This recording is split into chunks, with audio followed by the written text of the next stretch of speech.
করোনায় মৃত্যু ৫,০০০ ছাড়ালো, কার্যকর রোডম্যাপের পরামর্শ। করোনা প্রমাণ করেছে সব দেশ মিলেই এগিয়ে যাওয়া সম্ভব, বললেন শেখ হাসিনা। পরিবার পরিকল্পনার কর্মচারী আক্তারের শত কোটি টাকা। ফ্লাইট চালুর দাবিতে সৌদি প্রবাসীদের বিক্ষোভ।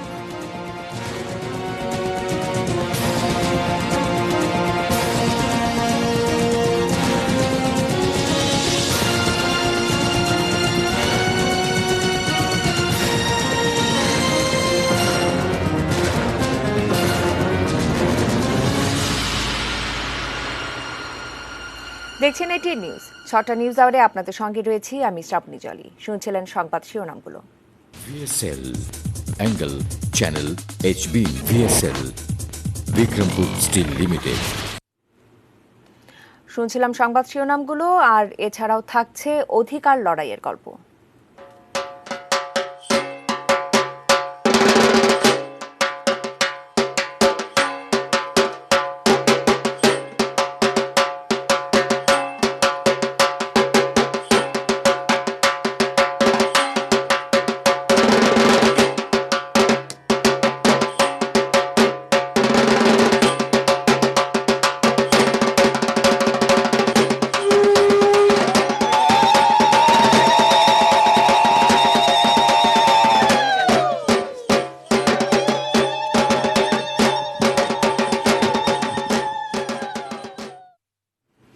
অধিকার লড়াইয়ের গল্প জানতে আমাদের সঙ্গেই থাকুন। এবার জানিয়ে দেব বিস্তারিত। করোনায় সারা দেশে আরও ২৮ জনের মৃত্যু হয়েছে। এই নিয়ে করোনায় মৃতের সংখ্যা বেড়ে দাঁড়ালো ৫,০০৭ জনে। মঙ্গলবার স্বাস্থ্য অধিদপ্তরের সংবাদ বিজ্ঞপ্তিতে এই তথ্য জানানো হয়। অধিদপ্তরের তথ্য অনুযায়ী এই পর্যন্ত ১৮,৪৮,৪৮৭ জনের নমুনা পরীক্ষা করা হয়েছে। তাদের মধ্যে করোনা শনাক্ত হয়েছে ৩,৫২,১৭৮ জনের। গত ২৪ ঘণ্টায় ১০২টি ল্যাবে পিসিআর টেস্টে নতুন করে শনাক্ত ১,৫৫৭ জন। এই সময় সুস্থ হয়েছেন ২,০৭৩ জন। আর এই নিয়ে মোট সুস্থের সংখ্যা ২,৬০,৭৯০ জন। দ্বিতীয় দফার করোনা সংক্রমণ ঝুঁকিতে রয়েছে বাংলাদেশ। হাসপাতালগুলোতে সমন্বয়হীনতার কারণে সেবা নিতে আসা মানুষদের অযথা ভোগান্তির আশঙ্কা বিশেষজ্ঞদের। সেজন্য শিগগিরই করোনা নিয়ন্ত্রণে একটি কার্যকর রোডম্যাপ করার আহ্বান তাদের। আরও জানাচ্ছেন এই নিয়ে নাজিয়া আফরিন। শীতকালে সারা দেশের হাসপাতালগুলোতে নিউমোনিয়া সহ শ্বাসতন্ত্র সংক্রমণে আক্রান্ত রোগীর সংখ্যা বেড়ে যায়। মার্চ মাসের হিসেবেই দেখা যায় করোনার এ সময় হাসপাতালগুলোতে শ্বাসজনিত সমস্যায় আসা রোগীর সংখ্যা ছিল বেশি। কোভিড-১৯ বিষয়ক জাতীয় কারিগরি পরামর্শ কমিটিও আশঙ্কা করছেন আসছে শীতে দেশে দ্বিতীয় দফায় করোনা সংক্রমণ বাড়তে পারে। তারা বলছেন কয়েক সপ্তাহ ধরে সংক্রমণের হার কিছুটা কমলেও মৃত্যুর হার কমানো যায়নি। বিশেষ করে এলাকাভিত্তিক করোনা সংক্রমণ কেন কমছে না তার মনিটরিং প্রয়োজন। মানুষের মধ্যে একটা অসম্ভব ধরনের ঢিলে ঢালা ভাব চলে এসছে, যার ফলে মাস্ক বিহীন আমরা রাস্তায় দেখছি অসংখ্য মানুষকে। করোনা এখনই টোটালি কোনো দেশ থেকে কখনোই যাবে না যতক্ষণ পর্যন্ত এফেক্টিভ ভ্যাকসিন বা অন্যান্য কিছু না আবিষ্কার হয়। তার মানে আমরা যদি নিয়ন্ত্রণের মধ্যে রাখতে পারি বাংলাদেশে, সেটাই আমাদের অর্জন বলে মনে করতে হবে। শীতকালটা ওই ইউরোপিয়ান দেশগুলোতেও ইত্যাদিতে ওইসব জায়গাতেও বলা হচ্ছে যে ওদের ওখানে ফ্লু অনেক পরিমাণে হয়, আমাদের এখানেও সর্দি কাশি জ্বর বেশি হয়। সেই জন্য আমরাও মনে করছি যে ওই সময়ে আমাদেরও সংক্রমণটা বেশি হবে। কোভিড-১৯ চিকিৎসায় স্থাপিত বিশেষায়িত হাসপাতালগুলো এখনই বন্ধ করে দেওয়ার পক্ষে নন পরামর্শ কমিটির সদস্যরা, বরং বিশেষায়িত হাসপাতালগুলো সেই সুবিধাগুলো রেখে দেওয়া এবং সব হাসপাতালেই করোনা চিকিৎসা দেওয়ার পরামর্শ তাদের। কোনো হাসপাতালে এখন বন্ধ না করে এটাকে সংকুচিত করা হোক, যাতে প্রয়োজন মতো আমরা এটা আবার ব্যবহার করতে পারি। কোভিড, নন কোভিড সব চিকিৎসা একই হাসপাতালে যেটা বর্তমানে বিদ্যমান, এটা অবশ্যই চালু থাকতে হবে। না হলে আবারও ওই দেখা যাবে যে কে কোভিড আর কে কোভিড না, এই ঠেলাঠেলিতে রোগী মাঝখানে রাস্তায় পড়ে খারাপ হয়ে যাবে অথবা মৃত্যুবরণ করবে। এখন যদি দেখা যায় যে অক্টোবরের শেষের দিক থেকে আবার প্রচুর পরিমাণে রোগী আসতে শুরু করছে এবং আমাদেরকে আবার এদেরকে ভর্তি করতে হবে, ভালো মতো একটা পরিকল্পনা করলেই আমরা কিন্তু ওই সেকেন্ড ওয়েভের যে সমস্যাটা আমরা মোকাবেলা করতে পারবো। পরামর্শ কমিটি বলছে করোনা টিকা পেতে আরো কিছুটা সময় অপেক্ষা করতে হবে, তাই স্বাস্থ্যবিধি মেনে চলার কোনো বিকল্প নেই। আর জনসাধারণের দোরগোড়ায় এই ধারণা পৌঁছে দিতে এখনো ব্যর্থ স্বাস্থ্য প্রশাসন। মাস্ক ভ্যাকসিনের চেয়ে বেশি কার্যকর, এটা জনস্বাস্থ্য বিশেষজ্ঞ সারা পৃথিবী যারা এক্সপার্ট তারাই বলছে। এই জন্যে আমাদের জন্য সবচেয়ে এখন বড় প্রয়োজন হলো স্বাস্থ্যবিধি মেনে চলা। Nazia Afrin, ATN news, Dhaka. Corona মহামারী প্রমাণ করেছে সবাইকে নিয়ে সামনে এগিয়ে যাওয়ার একমাত্র পথ। সেই সাথে অন্য যে কোনো সময়ের চাইতে উন্নত ও উন্নয়নশীল দেশগুলোর এই মুহূর্তে জাতিসংঘকে বেশি প্রয়োজন। জাতিসংঘের ৭৫তম প্রতিষ্ঠা বার্ষিকী উপলক্ষে দেওয়া ভাষণে এসব কথা বলেছেন প্রধানমন্ত্রী শেখ হাসিনা। করোনা থাবায় এবার জাতিসংঘের প্রতিষ্ঠা বার্ষিকীর বেশিরভাগ অনুষ্ঠান হচ্ছে এমন ভার্চুয়ালি। মঙ্গলবার বাংলাদেশ সময় ভোর ৪টায় প্রধানমন্ত্রী শেখ হাসিনার ধারণকৃত এই ভাষণে জাতিসংঘের শান্তিরক্ষা মিশনে বাংলাদেশের ভূমিকা তুলে ধরেন। তিনি বলেন, বর্তমানে শান্তিরক্ষা মিশনে সেনা ও পুলিশ সদস্য মোতায়েনে শীর্ষ অবস্থানে রয়েছে বাংলাদেশ। তিনি আরও বলেন, করোনা মহামারী সহ বর্তমান সময়ের নানা সংকট ভীষণ ২০৩০ অর্জনকে আরও বেশি চ্যালেঞ্জিং করে তুলেছে। প্রধানমন্ত্রী শেখ হাসিনা মনে করেন, বিশ্বজুড়ে নানা চ্যালেঞ্জ মোকাবেলায় ৭৫ বছর বয়সী জাতিসংঘের বিশ্বাসযোগ্য এবং কার্যকর রোডম্যাপ প্রণয়ন করা উচিত। একই সঙ্গে ভূ রাজনৈতিক বিরোধে জাতিসংঘকে দুর্বল করা যাবে না বলেও মত দেন তিনি। I also pay tribute to all. Bangladesh is being benefited from. The pandemic has shown that both developed and developing nations need the UN more than ever. It has shown us that multilateralism is the way forward. Corona মহামারীর কারণে এবার জাতিসংঘের ৭৫তম প্রতিষ্ঠা বার্ষিকী ও সাধারণ অধিবেশন virtually অনুষ্ঠিত হবে। সদস্য ও পর্যবেক্ষক দেশগুলোর নেতাদের রেকর্ডকৃত ভাষণ সম্প্রচারিত হচ্ছে। এবারের অধিবেশনে অংশ নেননি মার্কিন প্রেসিডেন্ট ট্রাম্প। তবে চীন, জার্মানি, ফ্রান্স সহ নিরাপত্তা পরিষদের সদস্য দেশগুলোর রাষ্ট্রপ্রধানরা রেকর্ডের বক্তব্য দেন। তাদের ভাষণে উঠে এসেছে যুক্তরাষ্ট্রের সমালোচনা। দ্বিতীয় বিশ্বযুদ্ধের পর ১৯৪৫ সালের ২৪ সেপ্টেম্বর প্রতিষ্ঠিত হয় জাতিসংঘ। এমন এক সময়ে ৭৫তম প্রতিষ্ঠাবার্ষিকী উদযাপন ও সাধারণ অধিবেশন আয়োজিত হচ্ছে যখন করোনা মহামারীতে বিপর্যস্ত গোটা বিশ্ব। আর জাতিসংঘের ইতিহাসে এবারই প্রথম ভার্চুয়াল পদ্ধতিতে অনুষ্ঠিত হচ্ছে পুরো অধিবেশন। এবারের অধিবেশনে প্রত্যেক সদস্য ও পর্যবেক্ষক রাষ্ট্রের প্রধান বা প্রতিনিধির রেকর্ড করা সর্বোচ্চ ১৫ মিনিটের ভাষণ সম্প্রচার করা হচ্ছে। প্রত্যেক মিশনের একজন করে কূটনীতিক সরাসরি অধিবেশনে অংশ নিচ্ছেন। ৮০টির বেশি ভার্চুয়াল বৈঠক হবে, যেখানে করোনা পরিস্থিতি মোকাবেলা ও ভ্যাকসিনের সমবন্টন নিয়ে আলোচনা হবে। এছাড়া আগামী ২৪ সেপ্টেম্বর জলবায়ু পরিবর্তন ও পরের সপ্তাহে জৈব বৈচিত্র্যের উপর একটি শীর্ষ বৈঠক অনুষ্ঠিত হবে। সোমবার শুরু হওয়া অধিবেশনে জাতিসংঘের ৭৫ বছর পূর্তির আলোচনায় ১ নম্বরে নাম থাকলেও অংশ নেননি মার্কিন প্রেসিডেন্ট ডোনাল্ড ট্রাম্প। তার পক্ষে অংশ নেওয়া মার্কিন প্রতিনিধি কথা বলেছেন জাতিসংঘের সংস্কার ও স্বচ্ছতা নিয়ে। ট্রাম্প এমন গুরুত্বপূর্ণ বৈঠক উপেক্ষা করলেও ভাষণ দিয়েছেন চীনের প্রেসিডেন্ট শি জিনপিং। তিনি বলেন, বিশ্বে একতরফা আধিপত্যের সময় আর নেই, কাউকে সে সুযোগও দেয়া হবে না। নাম না করে আমেরিকার সমালোচনা করেছেন জার্মানির চ্যান্সেলর অ্যাঙ্গেলা মেরকেল, ফ্রান্সের প্রেসিডেন্ট ইমানুয়েল ম্যাখো সহ অধিকাংশ রাষ্ট্রনেতা। জাতিসংঘের সংস্কার চেয়ে তারা বলেছেন, নিরাপত্তা পরিষদের সিদ্ধান্ত নেয়ার পথ বন্ধ করতে হবে। কারো একক স্বার্থে নয়, জাতিসংঘ কাজ করবে ঐক্যবদ্ধভাবে। Dies bringen nicht zuletzt auch die zahlreichen internationalen Städtepartnerschaften zum Ausdruck. সংস্থাটির মহাসচিব অ্যান্তোনিও গুতেরেসের ভাষণে উঠে এসেছে করোনা পরিস্থিতি, জলবায়ু পরিবর্তন, যুদ্ধ, দারিদ্র্য সহ নানা প্রসঙ্গ। এবারের অধিবেশন চলবে আগামী ৩০ সেপ্টেম্বর পর্যন্ত। Shaon Mahfuz, desk report, ATN news. এদিকে প্রকল্প বাস্তবায়নের প্রয়োজনীয়তা, সক্ষমতা আর জনসাধারণের ভোগান্তি বিবেচনা নিয়ে নতুন প্রকল্প গ্রহণের নির্দেশনা দিয়েছেন প্রধানমন্ত্রী শেখ হাসিনা। সকালে জাতীয় অর্থনীতি পরিষদের নির্বাহী কমিটি একনেক সভায় এই নির্দেশনা দেন তিনি। প্রধানমন্ত্রীর সভাপতিত্বে এই সভায় ৫টি প্রকল্পে ১,২৬৬ কোটি ১৩ লাখ টাকা খরচে ৫টি প্রকল্প অনুমোদন দেওয়া হয়।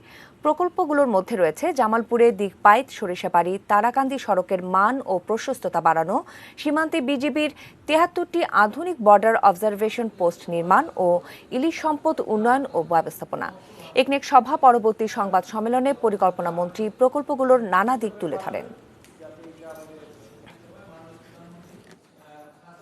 প্রয়োজন, সক্ষমতা, অহেতুক শর্ট করার জন্য সামান্য জায়গা একটা প্রকল্প নতুন হাতে না নিয়ে বিদ্যমান প্রকল্পগুলোকে আপনারা বিদ্যমান স্থাপনাগুলোকে সংরক্ষণ করেন। Order to road ministry, two finance ministry, to the entire government.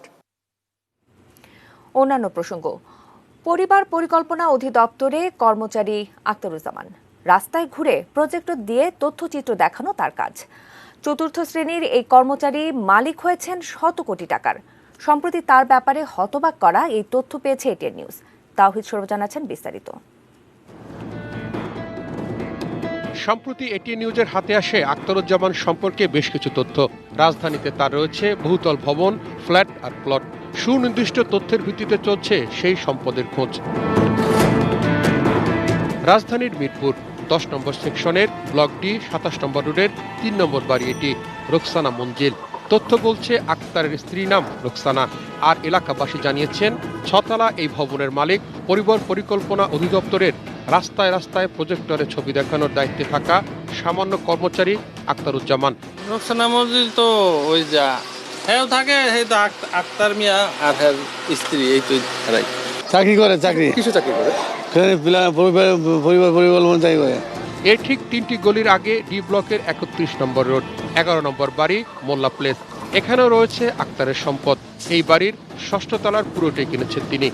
এইটাই 106 তলা, ওই আক্তার ভাইয়ের আর কি। আক্তার ভাই কি করে বলে চাকরি করে বলে নাকি ওই অফিসে বলে কোন জায়গায়। এখানে শেষ নয়, মিরপুরে খোঁজ পাওয়া গেছে তার আরো অনেক সম্পদের।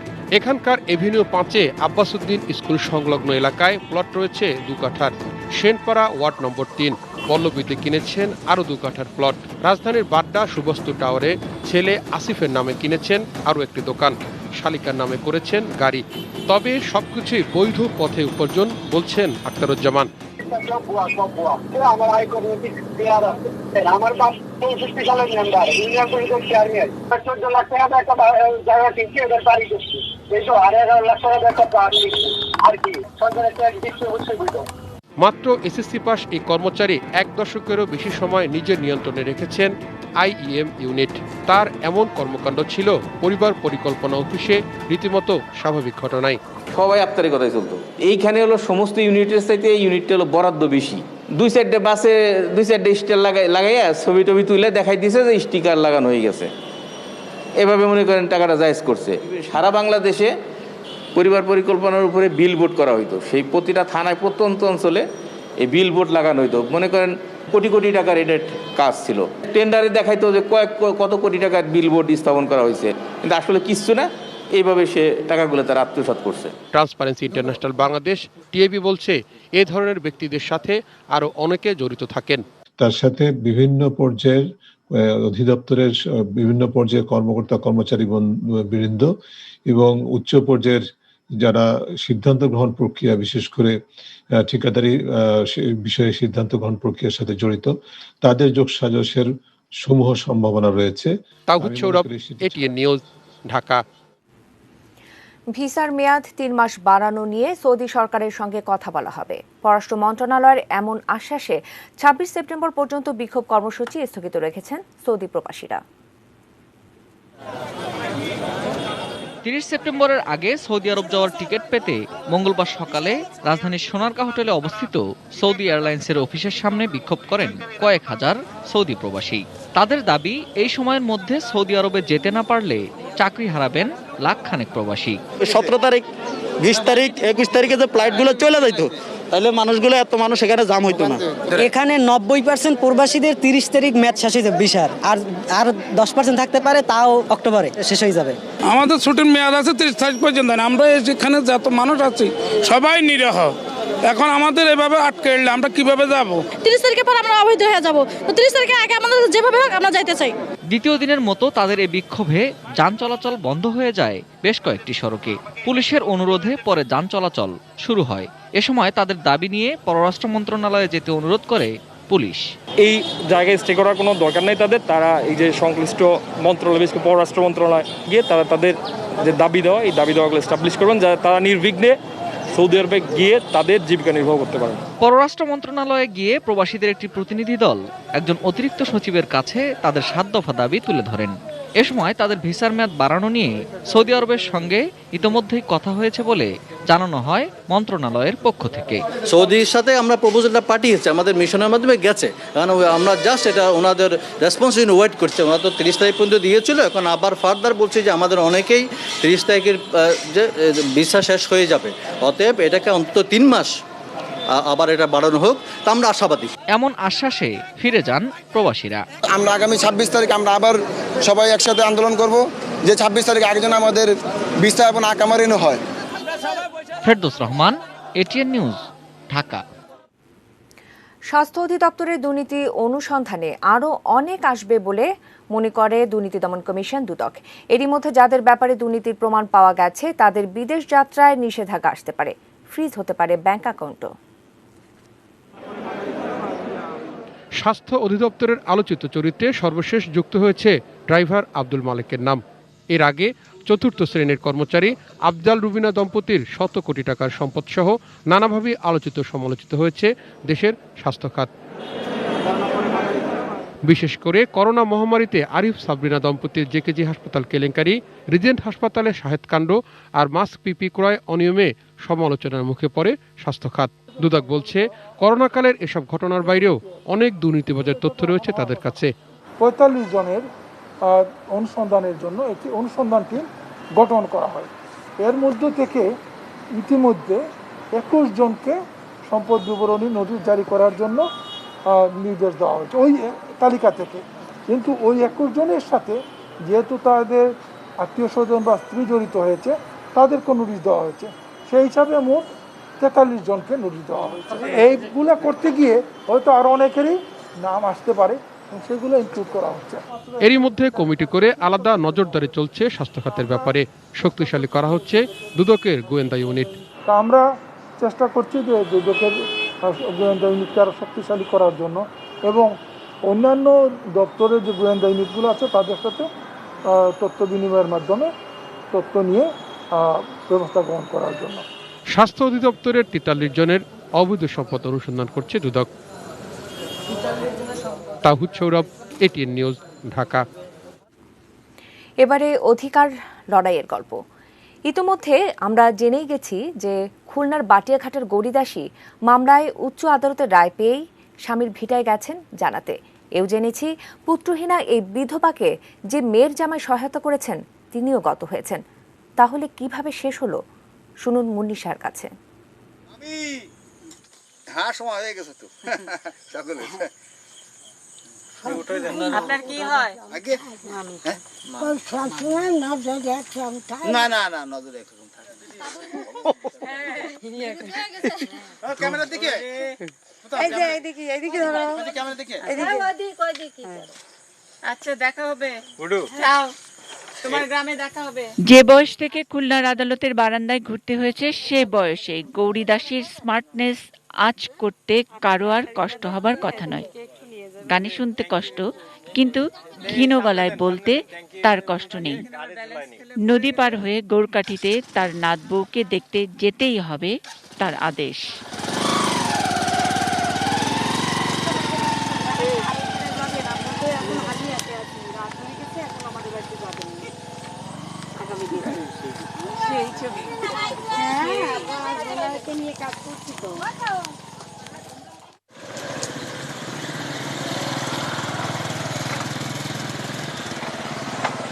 ডাকব গৌরকাঠিতে নাতি উত্তম সর্দারের ভাঙা ঘরেই গৌরীর আরামের ঘুম, বৃদ্ধা মেয়ে গীতার আদর।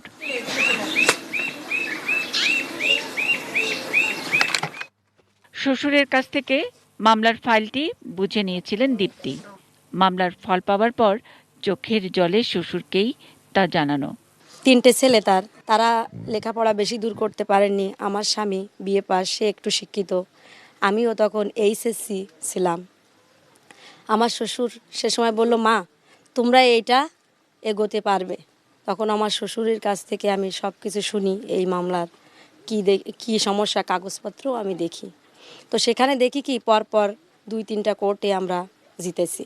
পাইক গেছায় অ্যাডভোকেট কালীপদ, ওনাকে আমি আমার ফাইলটা দেখাই। ফাইলটা দেখালে উনি আমাকে সব কিছু দেখে বলেন, মা এই মামলাটা তোমরা অবশ্যই পাবা, এতে তোমাদের কোনো কেউ হারাতে পারবে না। পাড়াপড়শি অনেকেই মনে করলেন দীর্ঘদিনের লড়াইয়ের চড়াই উতরাইয়ের কথা। ওনাদের প্রথম থেকে রবেন মৌরি এই মামলার ব্যাপারে আমি যেটা শুনেছি বা এলাকায় শুনতে পেরেছি, রবেন মৌরি এই মামলাটা পরিচালনা করেন। ওই যাবতীয় খরচ খরচা রবেন মৌরি বিয়ার করেন, কিন্তু রবিন মুহুরি তার একটা শর্ত অবশ্য আমি শুনেছি যে ওই জমিতে যে ফসল উৎপাদন হয়, যেহেতু অনেক জমি, তার থেকে প্রতি বছর 40 মণ করে ধান রবেন মৌরি নেয়। এবং এটাও শুনেছি যে এই মামলা আমি জিতাই এনে দিলে আমাকে 8 বিঘে দিতে হবে। এই মামলাগুলো ছিল সেগুলো তো সব মিথ্যা মামলা বা তাকে ফাঁসানোর জন্য নাকি, না ওই মার্ডার কেসটার কি? মার্ডার কেসটার ব্যাপারে ওই ঘটনাস্থলে উনি তো ছিলেনই না, এবং জমি জমা নিয়ে একবার মকদ্দমা শুরু হলে হয়রানি করার জন্যে অনেক মালি মকদ্দমা করতে হয়।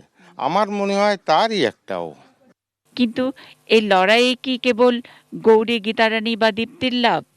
এই 29 বছরই দেখেছি এই মামলার পিছনে আমাদের শ্রদ্ধেয় কাকা, ওনার স্বামী অক্লান্ত পরিশ্রম করে তার ফ্যামিলি নিয়ে খুব অনাটনের মধ্যে দিয়ে এই মামলাটা তিনি অব্যাহত রেখেছিলেন। এখন তার শারীরিক অসুস্থতার কারণে কিন্তু অফ হয়ে গেলেন, কিন্তু ইনারা থেমে থাকেননি। তাই কাজী নজরুলের ভাষায় বলতে ইচ্ছা করে, এই পৃথিবীতে যত বড় বড় জয়, বড় বড় অভিযান, মাতা ভগ্নী বধূদেরই তাকে হইয়েছে মহিয়ান। এই বিশ্বের যা কিছু সৃষ্ট কল্যাণকার, অর্ধেক তারা নিয়েছে নার আর অর্ধেক তার নারী। কোনো কালে একা হইনি জয়ী, পুরুষের তরবারি। শক্তি দিয়েছে, প্রেরণা দিয়েছে, পুষ্য দিয়েছে বিজয় লক্ষ্মী নারী।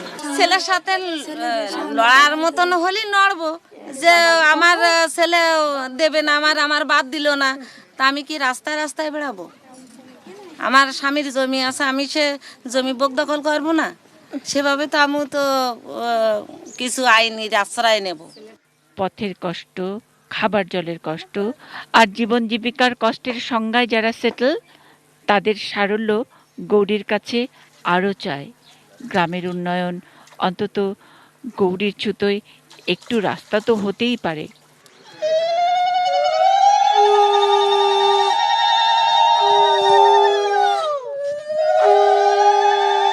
আর গৌরী তো দেবী দুর্গারই আরেক নাম। মুন্নি সাহা, এটি নিউজ, গৌরকাঠি, দাকুব, খুলনা। গৌরী দাসীর মামলার এই রায়টি কেন যুগান্তকারী জানবেন আগামীকাল। চোখ রাখুন সারাদিন এটি নিউজে। এবারে সময় হলো বাজিত স্টিল বিরতির। ফিরে এসে আরও যা থাকছে।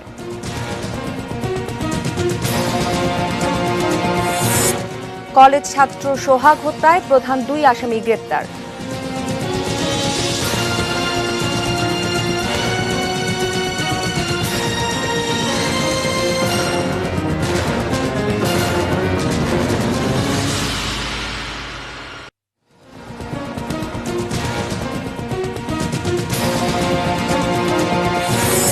করোনায় মৃত্যু 5,000 ছাড়ালো, কার্যকর রোডম্যাপের পরামর্শ। করোনা প্রমাণ করেছে সব দেশ মিলেই এগিয়ে যাওয়া সম্ভব, বললেন শেখ হাসিনা। পরিবার পরিকল্পনার কর্মচারী আক্তারের 100 কোটি টাকা। ফ্লাইট চালুর দাবিতে সৌদি প্রবাসীদের বিক্ষোভ।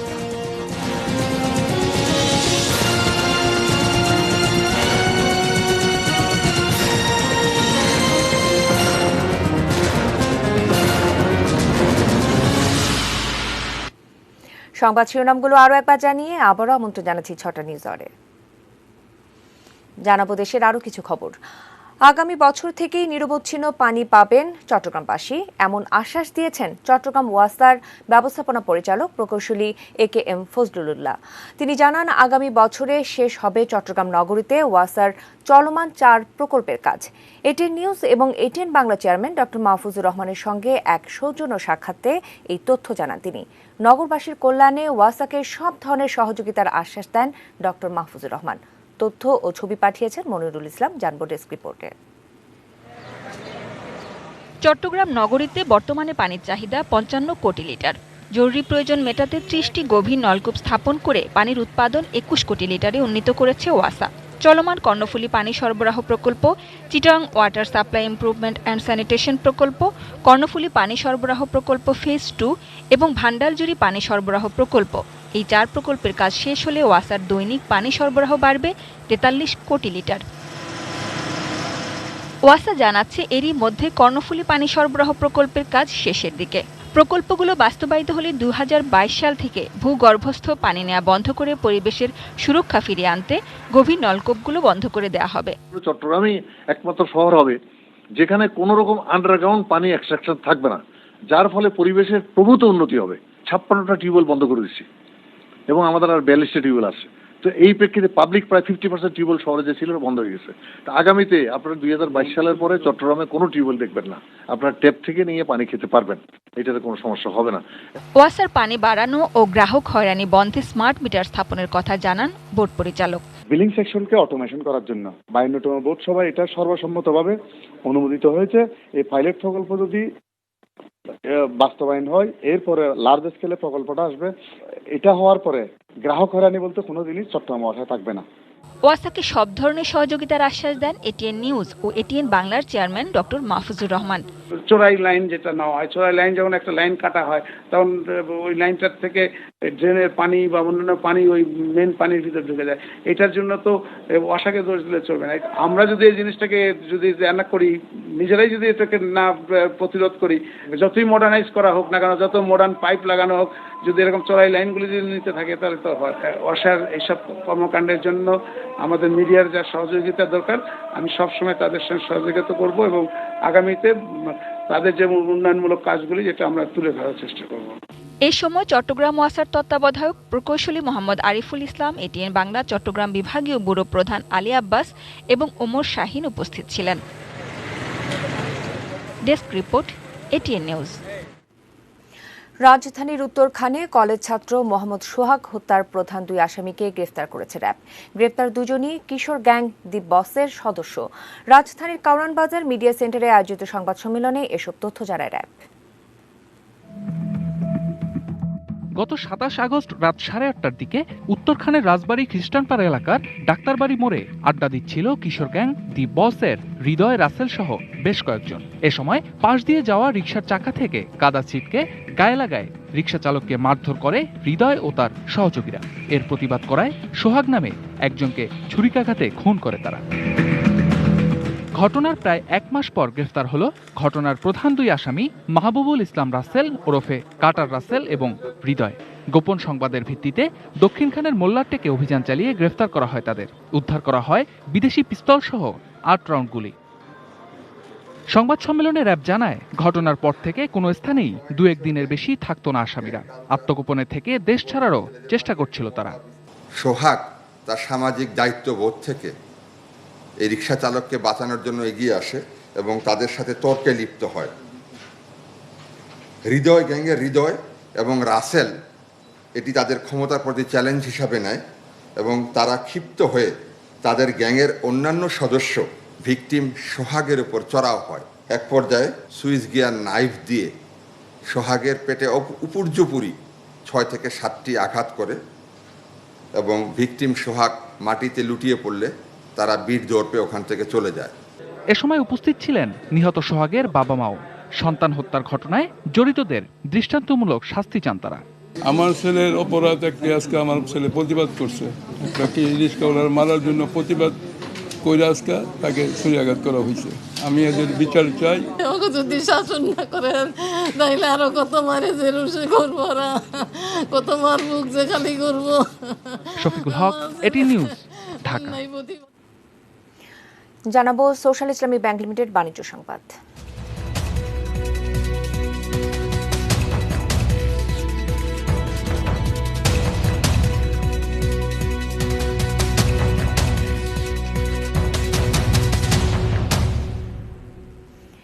চুয়াডাঙ্গায় প্রথমবারের মতো হয়েছে বেগুনি ধানের বাণিজ্যিক চাষ।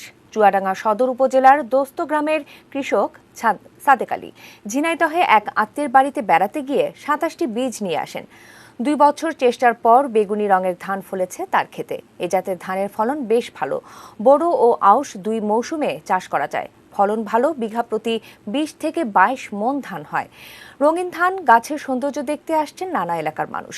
আগামী মৌসুমে জেলায় যাতে এই ধানের আবাদ বাড়াতে চেষ্টা রয়েছে জেলা কৃষি দপ্তরেরও।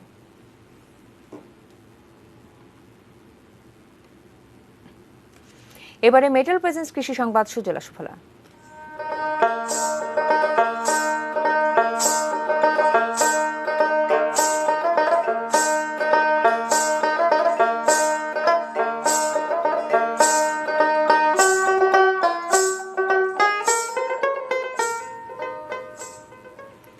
সাতক্ষীরার ভোমরা স্থল বন্দর দিয়ে ভারত থেকে গত 3 দিনে 925 মেট্রিক টন পেঁয়াজ আমদানি হয়েছে। এদিকে বেনাপোল বন্দর দিয়ে গত 3 দিনে প্রবেশ করেনি পেঁয়াজ বহনকারী কোনো ট্রাক। ভারত সরকার বন্দর এলাকায় আটকে থাকা পেঁয়াজ রপ্তানির নোটিশ জারি করলেও পেট্রাপোল বন্দরে আগের গেট পাস করা কোনো পেঁয়াজের গাড়ি নেই। এর আগে আসা পেঁয়াজের গাড়িগুলো বেনাপোল বন্দরে প্রবেশের অনুমতি না পাওয়ায় গত বৃহস্পতিবার ভারতে ফিরে যায়। ফলে দেশের অন্য বন্দরগুলো দিয়ে আগের এলসি করা পেঁয়াজের কিছু কিছু ট্রাক আমদানি করা গেলেও বেনাপোল দিয়ে আসেনি কোনো ট্রাকই। এদিকে সাতক্ষীরার ভোমরা স্থল বন্দর দিয়ে শনিবার 721, রোববার 108, সোমবার 96 টন ভারতীয় পেঁয়াজ ভারতের প্রবেশ করেছে। তবে এসব পেঁয়াজের বেশিরভাগই নষ্ট থাকায় ক্ষতির মুখে পড়েছেন ব্যবসায়ীরা।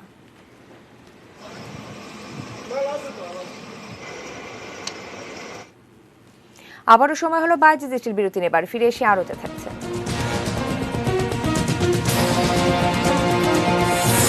করোনা টিকার সমবন্টনে সম্মত বিশ্বের 156টি দেশ। স্বাধীন বাংলা ফুটবল দলের নওশীরুজ্জামান আর নেই।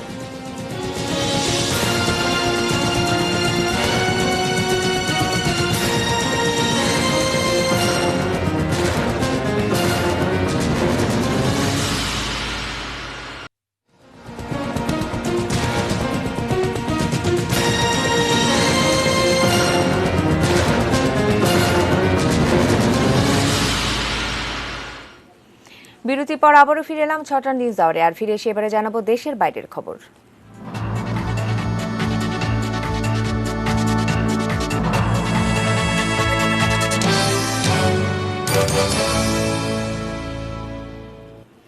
করোনা ভাইরাস টিকার সমবন্টনের চুক্তিতে সম্মত হয়েছে বিশ্বের 156টি দেশ। তবে যুক্তরাষ্ট্র ও চীন এখনও ওই উদ্যোগের সাথে থাকার সম্মতি দেয়নি। চুক্তিতে সম্মত দেশগুলোর মোট জনসংখ্যার 3%কে দ্রুত এই টিকা দেয়া হবে। এর আওতায় পড়বে ঝুঁকিপূর্ণ স্বাস্থ্যসেবা ও সামাজিক খাতে যুক্ত ব্যক্তিরা। কোভ্যাক্সের উদ্যোগে 64টি ধনী দেশ ইতিমধ্যে এতে যুক্ত হয়েছে। এর মধ্যে 35টি দেশ ও ইউরোপিয়ান কমিশনের পক্ষ থেকে সাহায্যের প্রতিশ্রুতি পাওয়া গেছে। এর বাইরে আরও 38টি দেশ শিগগিরই যুক্ত হবে। এই উদ্যোগে 2021 সালের মধ্যে বিশ্বে 200 কোটি ডোজ নিরাপদ ও কার্যকর টিকা দেওয়ার লক্ষ্য নির্ধারণ করা হয়েছে। সরকার, টিকা প্রস্তুতকারক, বিভিন্ন সংস্থা ও ব্যক্তির পক্ষ থেকে টিকা গবেষণা ও উন্নয়নে 140 কোটি মার্কিন ডলারের প্রতিশ্রুতি পাওয়া গেছে। বিশ্ব স্বাস্থ্য সংস্থার পরিকল্পনা করা কোভ্যাক্স উদ্যোগের সঙ্গে রয়েছে coalition for epidemic preparedness, innovation ও দাতব্য সংস্থা global alliance for vaccine and immunization. খেলার খবর।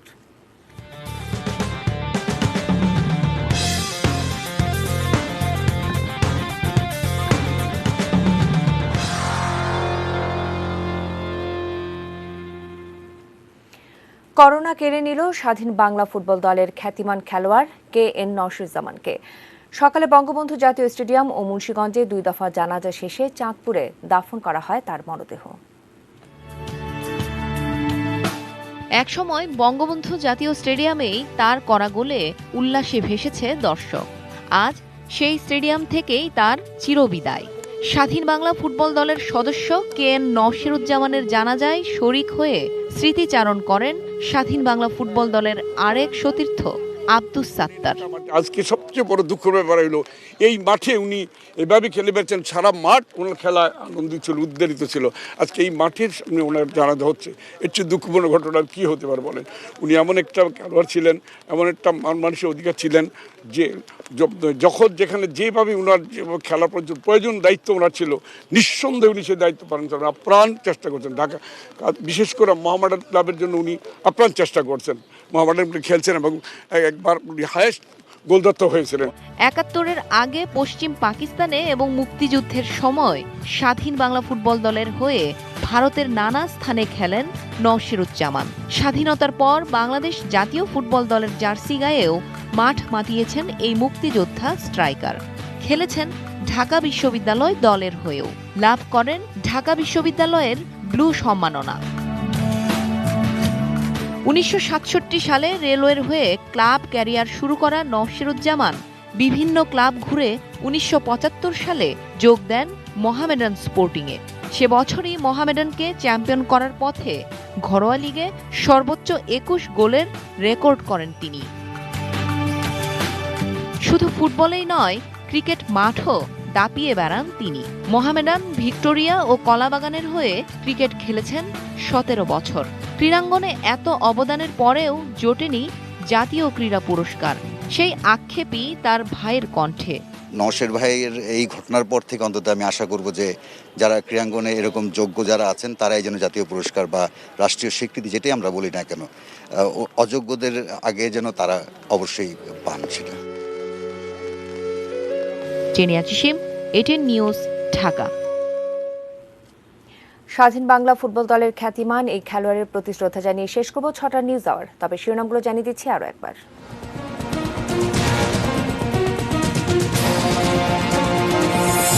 করোনায় মৃত্যু ৫,০০০ ছাড়ালো, কার্যকর রোডম্যাপের পরামর্শ। করোনা প্রমাণ করেছে সব দেশ মিলেই এগিয়ে যাওয়া সম্ভব, বললেন শেখ হাসিনা। পরিবার পরিকল্পনার কর্মচারী আক্তারের শত কোটি টাকা। ফ্লাইট চালুর দাবিতে সৌদি প্রবাসীদের বিক্ষোভ।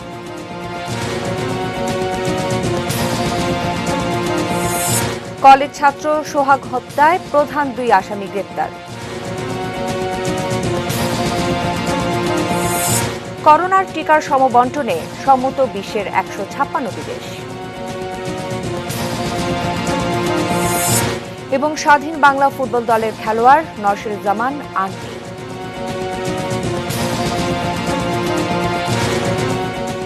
এই ছিল ৬টা নিউজ। সঙ্গে থাকুন, দেখতে থাকুন এটিএন নিউজ। আর এটিএন নিউজের ব্রেকিং নিউজ আপনার মোবাইলে পেতে টাইপ করুন START স্পেস এবং পাঠিয়ে দিন 5959 এই নম্বরে। ধন্যবাদ।